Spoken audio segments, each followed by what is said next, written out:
તમે જે કોન્સ્ટેબલની તૈયારી કરી છે, હવે તમે આ બધી ભરતીઓની ફરીથી તૈયારી કરવાની હોય તો શું તમારે કાંઈ નવું કરવાનું થાય છે ખરું? 90% વસ્તુ તમે જે ભણી ગયા છો એ જ વસ્તુને કન્ટિન્યુ કરવાની થાય છે.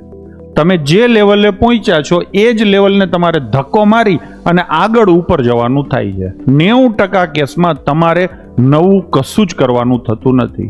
એટલા માટે જ કહું છું કે તમારી તૈયારીને તમારે કન્ટિન્યુએશનમાં રાખવી જોઈએ.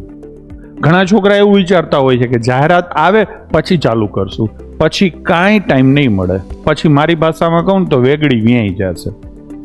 એના કરતાં સારી વસ્તુ છે કે અત્યારે તમે કન્ટિન્યુએશનમાં રાખો.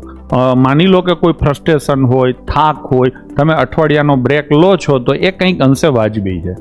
પણ તાત્યા ટોપે જેવી રીતે એને આખી જિંદગી યુદ્ધો જ કર્યા, પોતાની જાતને એક યુદ્ધમાંથી બીજા યુદ્ધમાં તરત ને તરત જોતરી દેવું ને એનામાં કળા હતી. તો તાત્યા ટોપે એના કારણે જ કાબેલ સેનાપતિ હતો. તો એવા જ આપણે થવાનું થાય છે. એક ભરતીને પૂરેપૂરી તૈયારી કરી, પૂરેપૂરું જોર લગાવી, આપણી જાતને એમાં ઝોંકી દઈ અને એક્ઝામ આપવાની. પાસ થાય ન થાય એ ઉપરવાળાના હાથમાં છે. તરત ને તરત બીજી જાહેરાત આવે છે, તરત ને તરત આપણે એની તૈયારી ચાલુ કરવાની થાય છે.